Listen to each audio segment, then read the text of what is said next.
Life After Death by Swami Vivekananda. Published by Advaita Ashrama, a publication center of Ramakrishna Mutt, Belur Mutt. Chapter 1. Is the soul immortal? Footnote. Swamiji's contribution to the discussion of this question carried on in the pages of the New York Morning Advertiser. None has power to destroy the unchangeable. Bhagavad Gita. In the great Sanskrit epic, the Mahabharata, the story is told how the hero Yudhishthira, when asked by Dharma to tell what was the most wonderful thing in the world, replied that it was the persistent belief of mankind in their own deathlessness, in spite of their witnessing death everywhere around them, almost every moment of their lives. And in fact, this is the most stupendous wonder in human life. In spite of all arguments to the contrary, urged in different times by different schools, in spite of the inability of reason to penetrate the veil of mystery, which will ever hang between the sensuous and the supersensuous worlds, man is thoroughly persuaded that he cannot die. We may study all our lives, and in the end fail to bring the problem of life and death to the plane of rational demonstration, affirmative or negative. We may talk or write, preach or teach for or against the permanency or impermanency of human existence as much as we like. We may become violent partisans of this side or that. We may invent names by the hundred, each more intricate than its predecessor, and lull ourselves into a momentary rest under the delusion of our having solved the problem once for all. We may cling with all our powers to any one of the curious religious superstitions or the far more objectionable scientific superstitions, but in the end we find ourselves playing an eternal game in the bowling alley of reason and racing intellectual pin after pin, only to be knocked over again and again. But behind all this mental strain and torture, not infrequently productive of more dangerous results than mere games, stands a fact unchallenged and unchallengeable.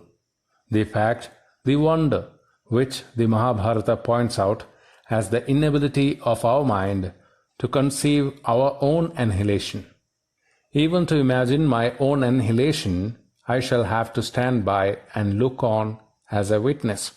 Now, before trying to understand what this curious phenomenon means, we want to note that upon this one fact the whole world stands.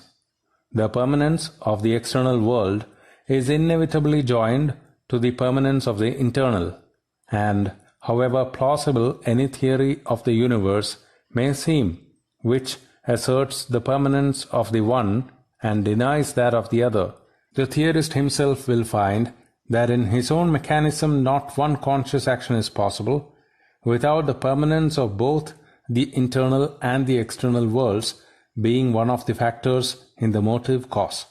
Although it is perfectly true that when the human mind transcends its own limitations, it finds the duality reduced to an indivisible unity.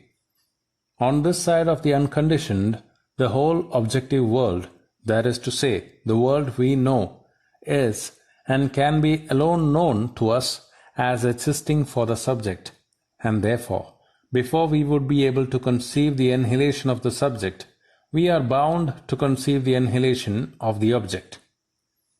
So far it is plain enough. But now comes the difficulty. I cannot think of myself ordinarily as anything else but a body. My idea of my own permanence includes my idea of myself as a body. But the body is obviously impermanent, as is the whole of nature, a constantly vanishing quantity. Where then is this permanence? There is one more wonderful phenomenon connected with our lives, without which who will be able to live? Who will be able to enjoy life a moment? The idea of freedom. This is the idea that guides each footstep of ours, makes our movements possible, determines our relations to each other, nay, is the very warp and woof in the fabric of human life. Intellectual knowledge tries to drive it inch by inch from its territory. Post after post is snatched away from its domains, and each step is made fast and iron-bound with the railroadings of cause and effect. But it laughs at all our attempts, and lo, it keeps itself above all this massive pile of law and causation with which we tried to smother it to death. How can it be otherwise? The limited always requires a higher generalization of the unlimited to explain itself. The bound can only be explained by the free, the caused by the uncaused. But again, the same difficulty is also here. What is free, the body or even the mind? It is apparent to all that they are as much bound by law as anything else in the universe. Now the problem resolves itself into this dilemma. Either the whole universe is a mass of never-ceasing change and nothing more, irrevocably bound by the law of causation, not one particle having a unity of itself, yet is curiously producing an ineradicable delusion of permanence and freedom, or there is in us and in the universe something which is permanent and free, showing that the basal constitutional belief of the human mind is not delusion. It is the duty of science to explain facts by bringing them to a higher generalization. Any explanation, therefore, that first wants to destroy a part of the fact given to be explained in order to fit itself to the remainder is not scientific, whatever else it may be. So, any explanation that wants to overlook the fact of this persistence and all necessary idea of freedom commits the above-mentioned mistake of denying a portion of the fact in order to explain the rest, and is therefore wrong. The only other alternative possible then is to acknowledge, in harmony with our nature, that there is something in us which is free and permanent. But it is not the body, neither is it the mind. The body is dying every minute. The mind is constantly changing. The body is a combination, and so is the mind, and as such can never reach to a state beyond all change. But beyond this momentary sheathing of gross matter, beyond even the finer covering of the mind, is the Atman, the true self of man, the permanent, the ever-free. It is his freedom that is percolating through layers of thought and matter, and in spite of the colorings of name and form, is ever asserting its unshackled existence. It is his deathlessness, his bliss, his peace, his divinity, that shines out and makes itself felt in spite of the thickest layers of ignorance. He is the real man, the fearless one, the deathless one, the free. Now, freedom is only possible when no external power can exert any influence, produce any change. Freedom is only possible to the being who is beyond all conditions, all laws, all bondages of cause and effect. In other words, the unchangeable alone can be free, and therefore immortal. This being, this Atman, this real self of man, the free, the unchangeable, is beyond all conditions, and as such, it has neither birth nor death. Without birth or death, eternal, ever-existing, is this soul of man. Chapter 2. Reincarnation. Footnote. Contributed to the Metaphysical Magazine, New York, March 1895. Both you and I have passed through many births. You know them not, I know them all. Bhagavad Gita. One of the many riddles that have perplexed the intellect of man in all climes and times, the most intricate is himself. Of the myriad mysteries that have called forth his energies to struggle for solution from the very dawn of history, the most mysterious is his own nature. It is at once the most insoluble enigma and the problem of all problems. At the starting point and the repository of all we know and feel and do, there never has been, nor will be, a time when man's own nature will cease to demand his best and foremost attention.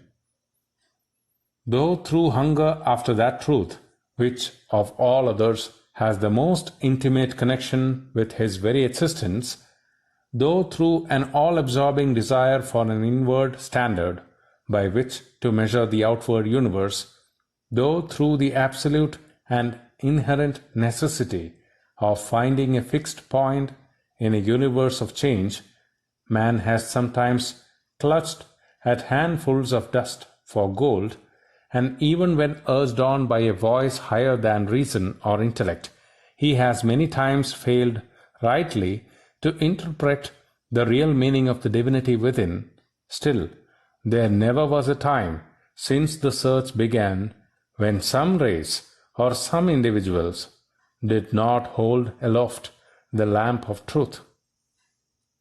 Taking a one-sided, cursory and prejudiced view of the surroundings and the unessential details, sometimes disgusted also with the vagueness of many schools and sects, and often, alas, driven to the opposite extreme by the violent superstitions of organized priestcraft, men have not been wanting, especially among advanced intellects, in either ancient or modern times, who not only gave up the search in despair, but declared it fruitless and useless.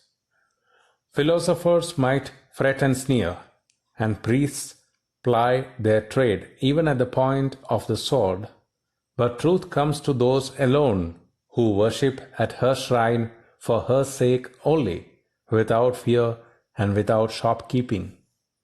Light comes to individuals through the conscious efforts of their intellect. It comes slowly, though, to the whole race through unconscious percolations.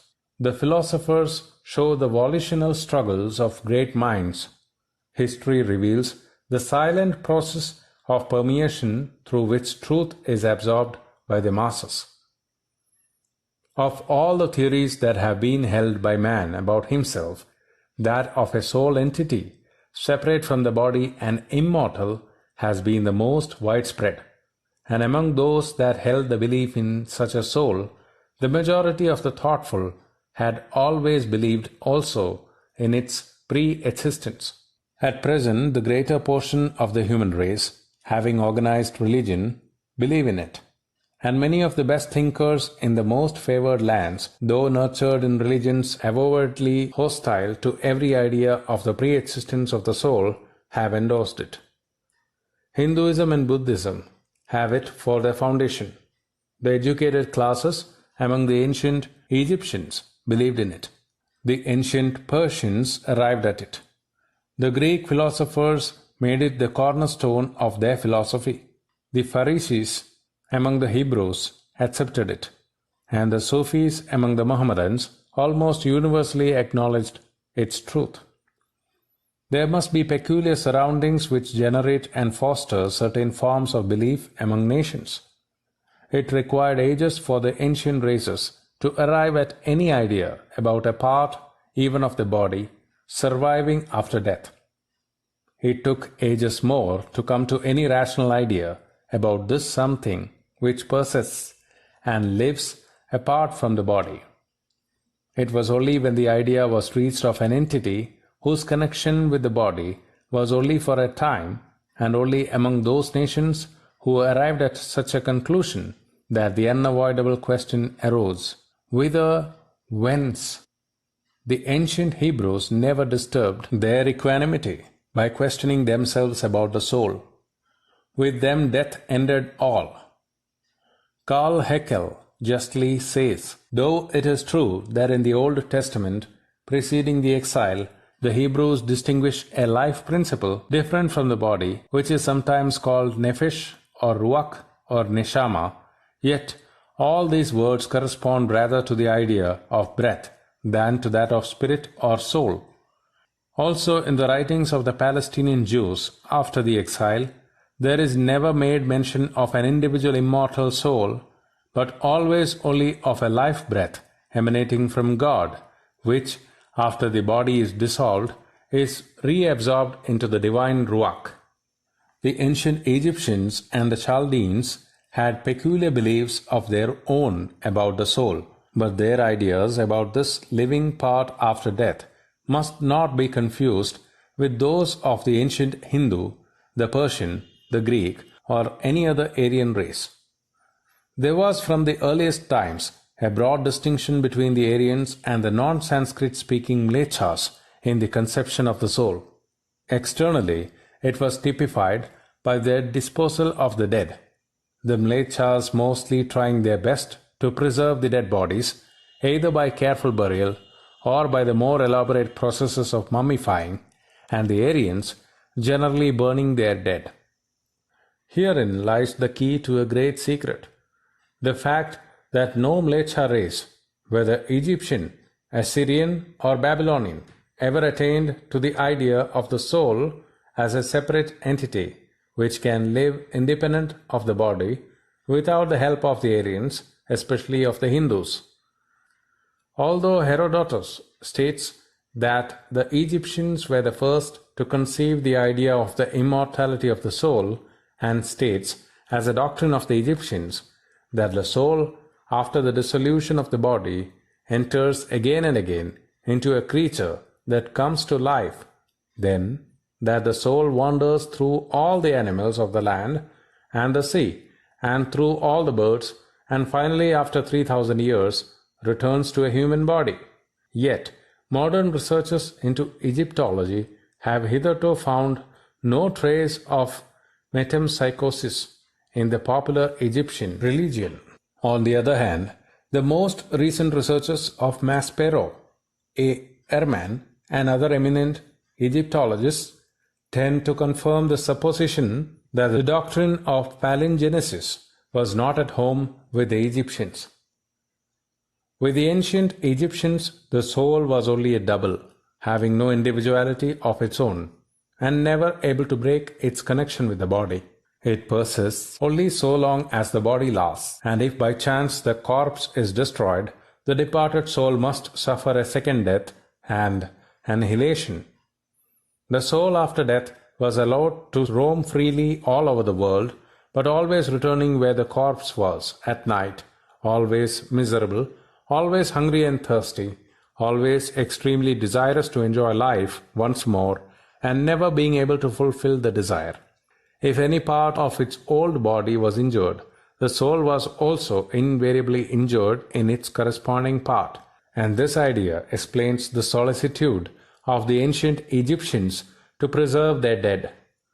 At first, the deserts were chosen as the burial place, because the dryness of the air did not allow the body to perish soon, thus granting to the departed soul a long lease of existence. In course of time, one of the gods discovered the process of making mummies, through which the devout hoped to preserve the dead bodies of their ancestors for almost an infinite length of time, thus securing immortality to the departed ghost, however miserable it might be. The perpetual regret for the world, in which the soul can take no further interest, never ceased to torture the deceased. "O my brother," exclaims the departed, "withhold not thyself from drinking and eating, from drunkenness, from love, from all enjoyment, from following thy desire by night and by day. Put not sorrow within thy heart, for what are the years of man upon earth? The West is a land of sleep and of heavy shadows, a place wherein the inhabitants, when once installed, slumber on in their mummy forms, never more waking to see their brethren, never more to recognize their fathers and mothers, with hearts forgetful of their wives and children. The living water, which the earth giveth to all who dwell upon it, is for me stagnant and dead. That water floweth to all who are on earth, while for me it is but liquid putrefaction. This water that is mine, Since I came into this funeral valley, I know not where nor what I am. Give me to drink of running water. Let me be placed by the edge of the water, with my face to the north, that the breeze may caress me, and my heart be refreshed from its sorrow.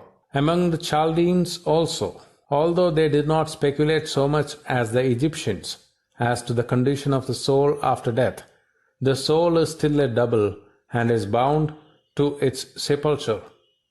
They also could not conceive of a state without this physical body, and expected a resurrection of the corpse again to life. And though the goddess Ishtar, after great perils and adventures, procured the resurrection of her shepherd husband, Dumuzi, the son of Ea and Damkina, the most pious votaries pleaded in vain from temple to temple for the resurrection of their dead friends.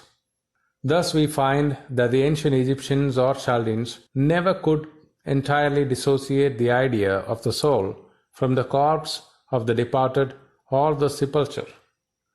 The state of earthly existence was best after all, and the departed are always longing to have a chance once more to renew it, and the living are fervently hoping to help them in prolonging the existence of the miserable double, and striving the best they can to help them. This is not the soil out of which any higher knowledge of the soul could spring. In the first place, it is grossly materialistic, and even then it is one of terror and agony, frightened by the almost innumerable powers of evil, and with hopeless, agonized efforts to avoid them. The souls of the living, like their ideas of the souls of the departed, wander all over the world, though they could never get beyond the sepulchre and the crumbling corpse. We must turn now for the source of the higher ideas of the soul to another race, whose God was an all-merciful, all-pervading being, manifesting himself through various bright, benign, and helpful devas. The first of all, the human race, who addressed their God as Father. "Oh, take me by the hands even as a father takes his dear son," with whom life was a hope and not a despair, whose religion was not the intermittent groans escaping from the lips of an agonized man during the intervals of a life of mad excitement, but whose ideas come to us redolent with the aroma of the field and forest, whose songs of praise, spontaneous, free, joyful, like the songs which burst forth from the throats of the birds when they hail this beautiful world, illuminated by the first rays of the Lord of the day, come down to us even now, through the vista of 80 centuries, as fresh calls from heaven. We turn to the ancient Aryans. Place me in that deathless, undecaying world, where is the light of heaven, and everlasting lustre shines. Make me immortal in that realm, where dwells the King Vivaswan's son, where is a secret shrine of heaven. Make me immortal in that realm, where they move even as they list, in the third sphere of inmost heaven, where worlds are full of light. Make me immortal in that realm of bliss. These are the prayers of the Aryans in their oldest record, the Rig Veda Samhita. We find at once a whole world of difference between the Mleccha and the Aryan ideals. To the one, this body and this world are all that are real and all that are desirable, a little life fluid which flies off from the body at death to feel torture and agony at the loss of the enjoyments of the senses, can, they fondly hope, be brought back if the body is carefully preserved. And thus a corpse became more an object of care than the living man. The other found out that that which left the body was the real man, and when separated from the body, it enjoyed a state of bliss higher than it ever enjoyed when in the body. And they hastened to annihilate the corrupted corpse by burning it. Here we find the germ out of which a true idea of the soul could come. Here it was, where the real man was not the body, but the soul, where all ideas of inseparable connection between the real man and the body were utterly absent, that a noble idea of the freedom of the soul could rise. And it was when the Aryans penetrated even beyond the shining cloth of the body with which the departed soul was enveloped, and found its real nature of a formless, individual, unit principle, that the question inevitably arose: whence? It was in India and among the Aryans that the doctrine of the pre-existence, the immortality, and the individuality of the soul first arose. Recent researches in Egypt have failed to show any trace of the doctrines of an independent and individual soul existing before and after the earthly phase of existence. Some of the mysteries were no doubt in possession of this idea, but in those it has been traced to India. I am convinced, says Carl Heckel, that the deeper we enter into the study of the Egyptian religion, the clearer it is shown that the doctrine of metempsychosis was entirely foreign to the popular Egyptian religion, and that even that which single mysteries possessed of it was not inherent to the Osiris teachings, but derived from Hindu sources. Later on, we find the Alexandrian Jews imbued with the doctrine of an individual soul, and the Pharisees of the time of Jesus, as already stated, not only had faith in an individual soul, but believed in its wanderings through various bodies. And thus it is easy to find how Christ was recognized as the incarnation of an older prophet, and Jesus himself directly asserted that John the Baptist was the prophet Elias, come back again. If you will receive it, this is Elias, which was for to come. Matthew 11:14. The idea of a soul and of its individuality among the Hebrews evidently came through the higher mystical teachings of the Egyptians, who in their turn derived it from India. And that it should come through Alexandria is significant, as the Buddhistic records clearly show Buddhistic missionary activity in Alexandria and Asia Minor. Pythagoras is said to have been the first Greek who taught the doctrine of palingenesis among the Hellenists. As an Aryan race, already burning their dead and believing in the doctrine of an individual soul, it was easy for the Greeks to accept the doctrine of reincarnation through the Pythagorean teachings. According to Apuleius, Pythagoras had come to India, where he had been instructed by the Brahmins. So far we have learnt that wherever the soul was held to be an individual, the real man, and not a vivifying part of the body only, the doctrine of its pre-existence had inevitably come, and that externally those nations that believed in the independent individuality of the soul had almost always signified it by burning the bodies of the departed. Though one of the ancient Aryan races, the Persian developed at an early period, and without any Semitic influence, a peculiar method of disposing of the bodies of the dead. The very name by which they call their towers of silence comes from the root daha, to burn. In short, the races who did not pay much attention to the analysis of their own nature never went beyond the material body as their all-in-all, and even when driven by higher light to penetrate beyond, they only came to the conclusion that somehow or other, at some distant period of time, this body will become incorruptible. On the other hand, that race which spent the best part of its energies in the inquiry into the nature of man as a thinking being, the Indo-Aryan, soon found out that beyond this body, beyond even the shining body which their forefathers longed after, is the real man, the principle, the individual, who clothes himself with this body and then throws it off when worn out. Was such a principle created?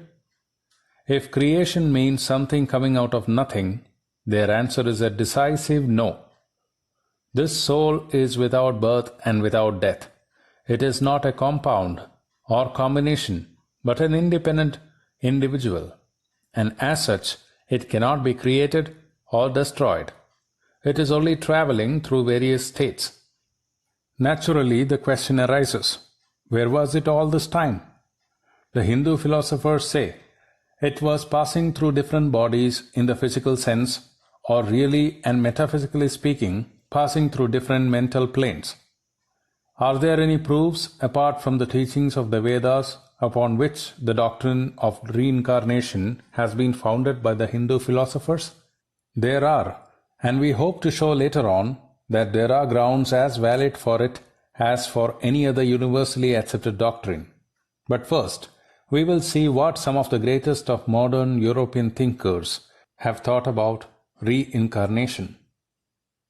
I. H. Fichte, speaking about the immortality of the soul, says, "It is true there is one analogy in nature which might be brought forth in refutation of the continuance.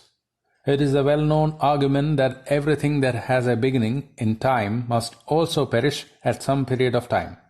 Hence, that the claimed past existence of the soul necessarily implies its pre-existence. This is a fair conclusion, but instead of being an objection to, it is rather an additional argument for its continuance. Indeed, one needs only to understand the full meaning of the metaphysico-physiological axiom that in reality nothing can be created or annihilated to recognize that the soul must have existed prior to its becoming visible in a physical body." Schopenhauer, in his book speaking about palingenesis, says, "What sleep is for the individual, death is for the will. It would not endure to continue the same actions and sufferings throughout an eternity without true gain if memory and individuality remained to it. It flings them off, and this is late, and through this sleep of death it reappears, fitted out with another intellect as a new being. A new day tempts to new shores.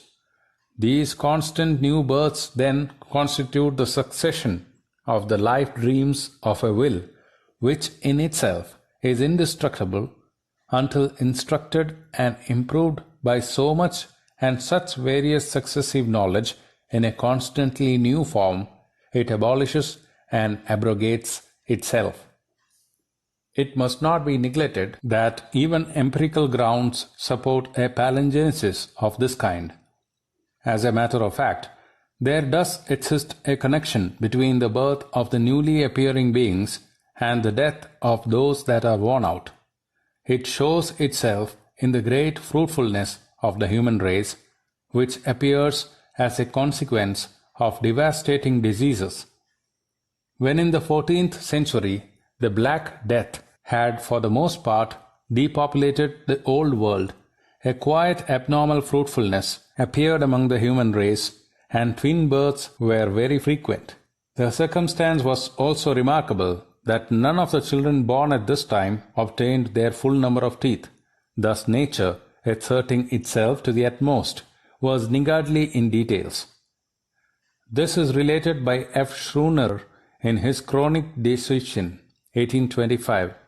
Casper also in 1835 confirms the principle that the number of births in a given population has the most decided influence upon the length of life and mortality in it, as this always keeps pace with mortality, so that always and everywhere the deaths and the births increase and decrease in like proportion, which he places beyond doubt by an accumulation of evidence collected from many lands and their various provinces.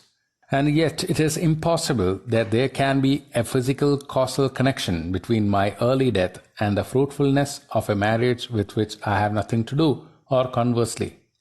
Thus here the metaphysical appears undeniable, and in a stupendous manner, as the immediate ground of explanation of the physical. Every newborn being comes fresh and blithe into the new existence, and enjoys it as a free gift. But there is and can be nothing freely given. Its fresh existence is paid for by the old age and death of a worn-out existence which has perished, but which contained the indestructible seed out of which the new existence has arisen. They are one being. The great English philosopher Hume, nihilistic though he was, says in the skeptical essay on immortality, "The metempsychosis is therefore the only system of this kind that philosophy can listen to." The philosopher Lessing, with a deep poetical insight, asks, "Is this hypothesis so laughable merely because it is the oldest, because the human understanding, before the sophistries of the schools had dissipated and debilitated it, lighted upon it at once? Why should not I come back as often as I am capable of acquiring fresh knowledge, fresh experience?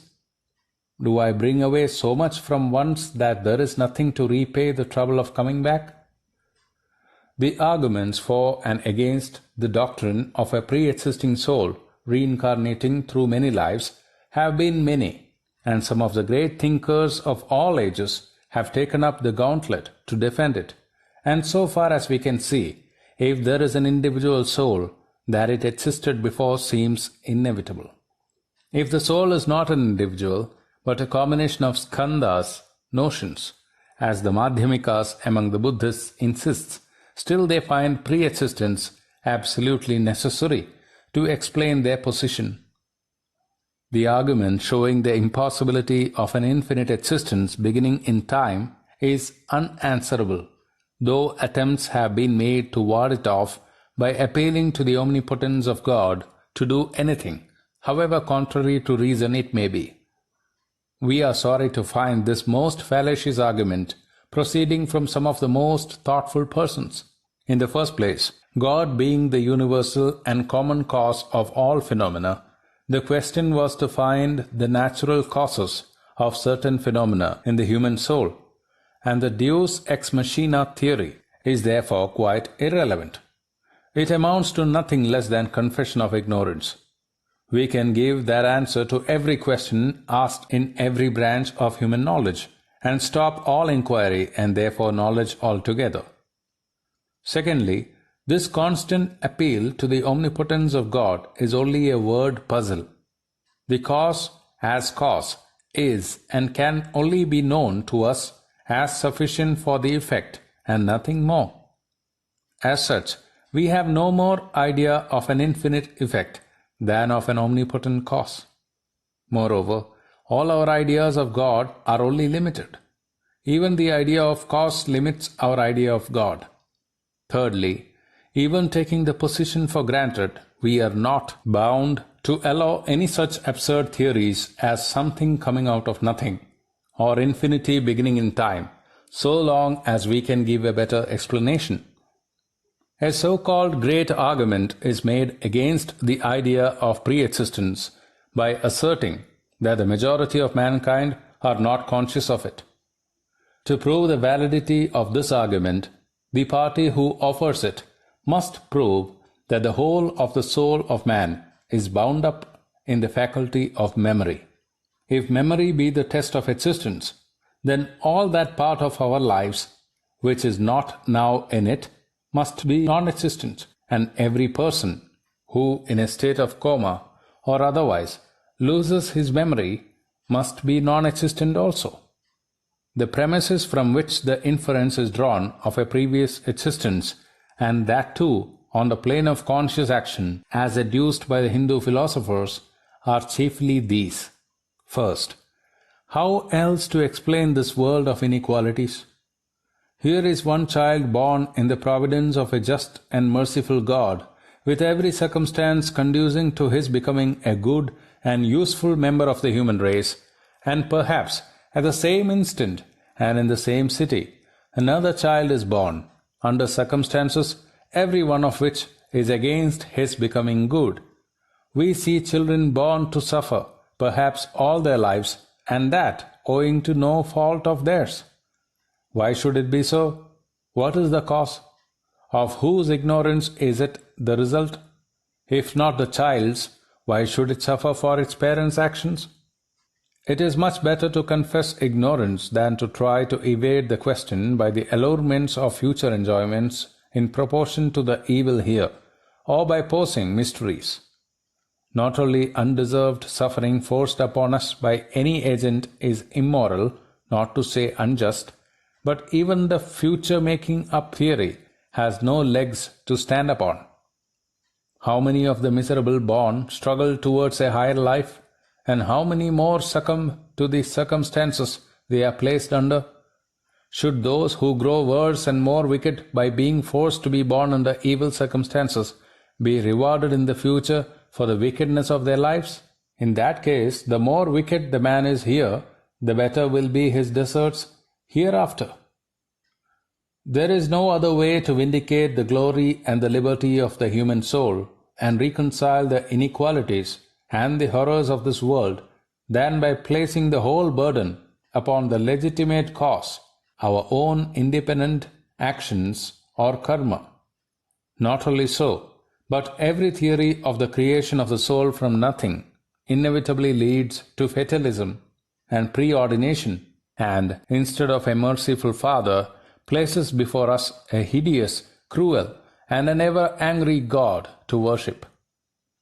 And so far as the power of religion for good or evil is concerned, this theory of a created soul, leading to its corollaries of fatalism and predestination, is responsible for the horrible idea prevailing among Christians and Mohammedans, that the heathens are the lawful victims of their swords, and all the horrors that have followed and are following it still.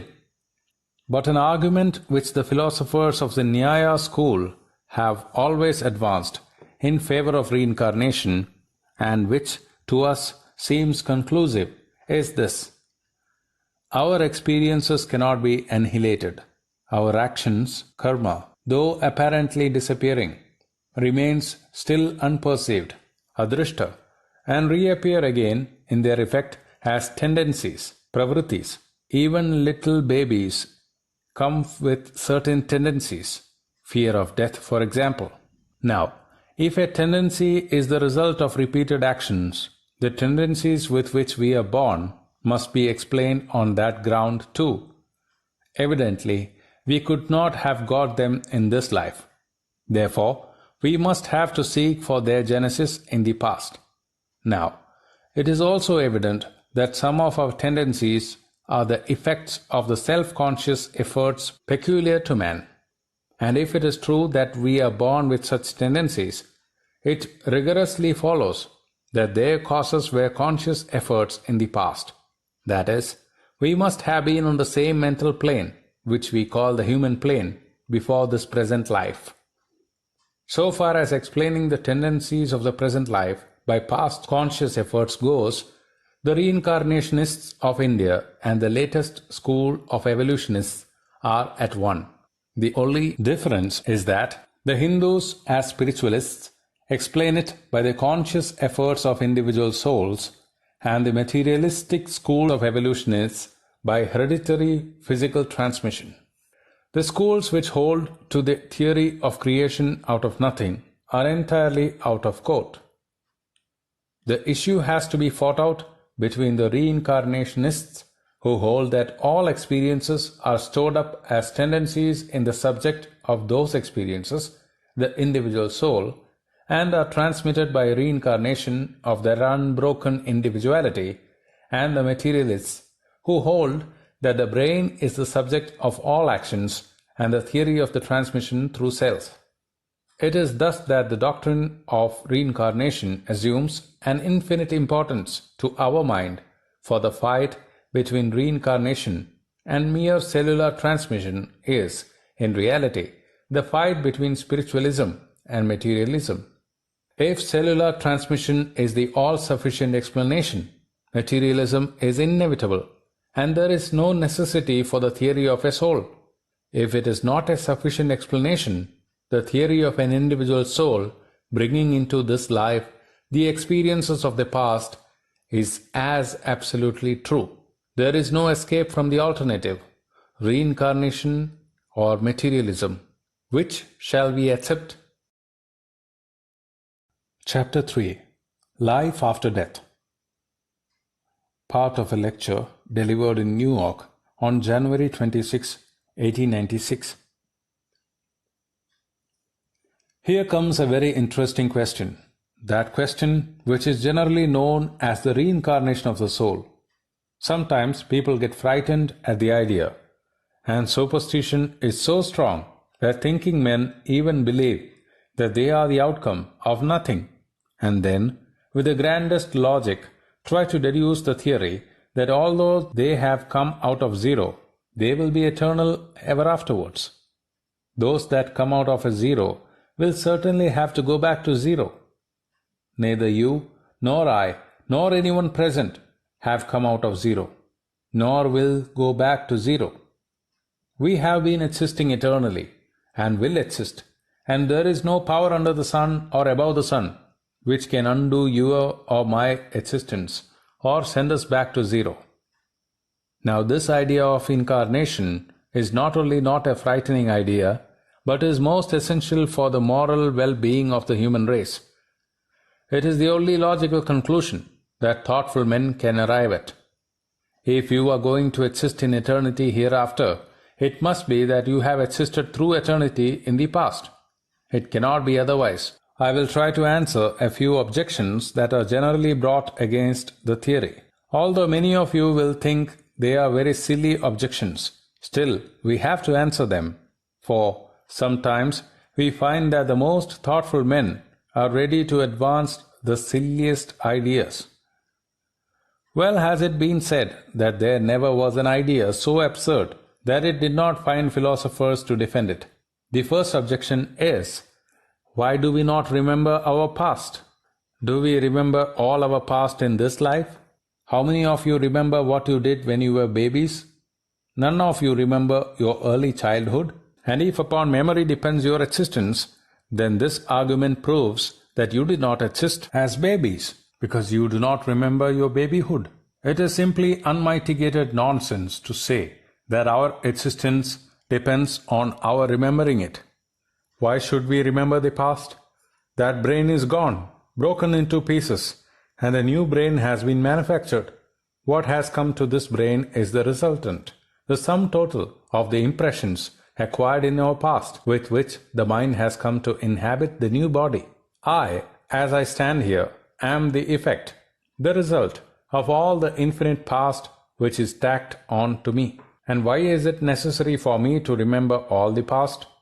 When a great ancient sage, a seer or a prophet of old, who came face to face with the truth, says something, these modern men stand up and say, "Oh, he was a fool," but just use another name. Huxley says it, or Tyndall, then it must be true, and they take it for granted. In place of ancient superstitions, they have erected modern superstitions. In place of the old popes of religion, they have installed modern popes of science. So we see that this objection as to memory is not valid, and that is about the only serious objection that is raised against this theory. Although we have seen that it is not necessary for the theory that there shall be the memory of past lives, yet, at the same time, we are in a position to assert that there are instances which show that this memory does come, and that each one of us will get back this memory in that life in which he will become free. Then alone will you find that this world is but a dream. Then alone you will realize in the soul of your soul that you are but actors and the world is a stage. Then alone will the idea of non-attachment come to you with the power of thunder. Then all this thirst for enjoyment, this clinging on to life and this world will vanish forever. Then the mind will see clearly as daylight how many times all these existed for you, how many millions of times you had fathers and mothers, sons and daughters, husbands and wives, relatives and friends, wealth and power. They came and went. How many times you were on the topmost crest of the wave, and how many times you were down at the bottom of despair. When memory will bring all these to you, then alone will you stand as a hero and smile when the world frowns upon you. Then alone will you stand up and say, "I care not for these even, O death. What terrors hast thou for me?" This will come to all. Are there any arguments, any rational proofs for this reincarnation of the soul? So far we have been giving the negative side. showing that the opposite arguments to disprove it are not valid. Are there any positive proofs? There are, and most valid ones too. No other theory except that of reincarnation accounts for the wide divergence that we find between man and man in their powers to acquire knowledge. First, let us consider the process by means of which knowledge is acquired. Suppose I go into the street and see a dog. How do I know it is a dog? I refer it to my mind, and in my mind are groups of all my past experiences, arranged and pigeonholed as it were. As soon as a new impression comes, I take it up and refer it to some of the old pigeonholes, and as soon as I find a group of the same impressions already existing, I place it in that group, and I am satisfied. I know it is a dog because it coincides with impressions already there. When I do not find the cognates of this new experience inside, I become dissatisfied. When not finding the cognates of an impression, we become dissatisfied. This state of mind is called ignorance. But when, finding the cognates of an impression already existing, we become satisfied, this is called knowledge. When one apple fell, men became dissatisfied. Then gradually they found out the group. What was the group they found? That all apples fell. So they called it gravitation. Now we see that without a fund of already existing experience, any new experience would be impossible, for there would be nothing to which to refer the new impression. So, if, as some of the European philosophers think, a child came into the world with what they call tabula rasa, such a child would never attain to any degree of intellectual power, because he would have nothing to which to refer his new experiences. We see that the power of acquiring knowledge varies in each individual, and this shows that each one of us has come with his own fund of knowledge. Knowledge can only be got in one way, the way of experience. There is no other way to know. If we have not experienced it in this life, we must have experienced it in other lives. How is it that the fear of death is everywhere? A little chicken is just out of an egg, and an eagle comes and the chicken flies in fear to its mother. There is an old explanation. I should hardly dignify it by such a name. It is called instinct. What makes that little chicken just out of the egg afraid to die? How is it that as soon as a duckling hatched by a hen comes near water, it jumps into it and swims? It never swam before, nor saw anything swim. People call it instinct. It is a big word, but it leaves us where we were before. Let us study this phenomenon of instinct. A child begins to play on the piano. At first she must pay attention to every key she is fingering, and as she goes on and on for months and years, the playing becomes almost involuntary, instinctive. What was first done with conscious will does not require later on an effort of the will. This is not yet a complete proof. One half remains, and that is that almost all the actions which are now instinctive can be brought under the control of the will. Each muscle of the body can be brought under control. This is perfectly well known. So the proof is complete by this double method, that what we now call instinct is degeneration of voluntary actions.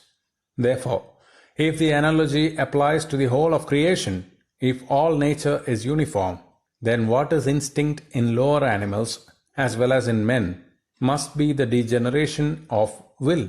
Applying the law we dwelt upon under macrocosm, that each involution presupposes an evolution and each evolution an involution, we see that instinct is involved reason. What we call instinct in men or animals must therefore be involved, degenerated, voluntary actions, and voluntary actions are impossible without experience. Experience started that knowledge, and that knowledge is there. The fear of death, the duckling taking to the water, and all involuntary actions in the human being, which have become instinctive, are the results of past experiences. So far we have proceeded very clearly, and so far the latest science is with us. But here comes one more difficulty. The latest scientific men are coming back to the ancient sages, and as far as they have done so, there is perfect agreement. They admit that each man and each animal is born with a fund of experience, and that all these actions in the mind are the result of past experience. But what, they ask, is the use of saying that that experience belongs to the soul? Why not say it belongs to the body, and the body alone? Why not say it is hereditary transmission? This is the last question. Why not say that all the experience with which I am born is the resultant effect of all the past experience of my ancestors? The sum total of the experience from the little protoplasm up to the highest human being is in me, but it has come from body to body in the course of hereditary transmission. Where will the difficulty be? This question is very nice, and we admit some part of this hereditary transmission. How far? As far as furnishing the material. We, by our past actions, conform ourselves to a certain birth in a certain body, and the only suitable material for that body comes from the parents who have made themselves fit to have that soul as their offspring.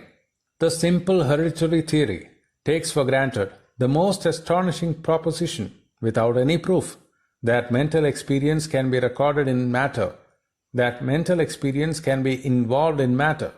When I look at you, in the lake of my mind there is a wave.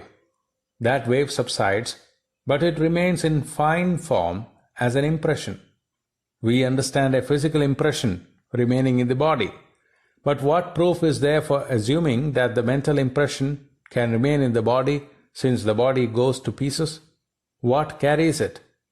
Even granting it were possible for each mental impression to remain in the body, that every impression beginning from the first man down to my father was in my father's body, how could it be transmitted to me?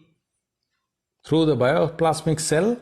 How could that be? Because the father's body does not come to the child in toto. The same parents may have a number of children.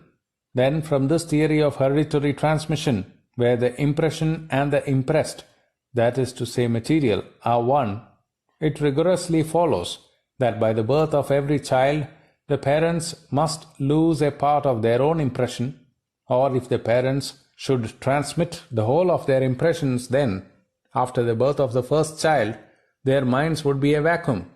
Again, if in the bioplasmic cell, the infinite amount of impressions from all time has entered, where and how is it? This is a most impossible position, and until these physiologists can prove how and where those impressions live in that cell, and what they mean by a mental impression sleeping in the physical cell, their position cannot be taken for granted.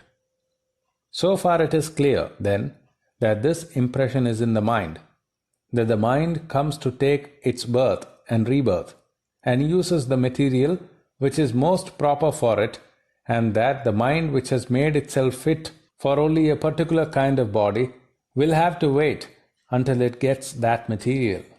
This we understand. The theory then comes to this, that there is hereditary transmission so far as furnishing the material to the soul is concerned. But the soul migrates and manufactures body after body, and each thought we think and each deed we do is stored in it in fine forms, ready to spring up again and take a new shape. When I look at you, a wave rises in my mind. It dives down, as it were, and becomes finer and finer, but it does not die. It is ready to start up again as a wave in the shape of memory. So all these impressions are in my mind, and when I die, the resultant force of them will be upon me. A ball is here, and each one of us takes a mallet in his hands and strikes the ball from all sides. The ball goes from point to point in the room, and when it reaches the door, it flies out. What does it carry out with it? The resultant of all these blows. That will give its direction. So what directs the soul when the body dies? The resultant, the sum total of all the works it has done, of the thoughts it has thought.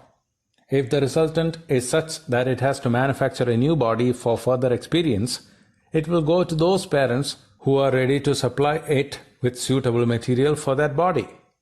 Thus from body to body it will go, sometimes to a heaven and back again to earth, becoming man or some lower animal. This way, it will go on until it has finished its experience and completed the circle. It then knows its own nature, knows what it is, and ignorance vanishes. Its powers become manifest. It becomes perfect. No more is there any necessity for the soul to work through physical bodies, nor is there any necessity for it to work through finer or mental bodies. It shines in its own light and is free, no more to be born, no more to die.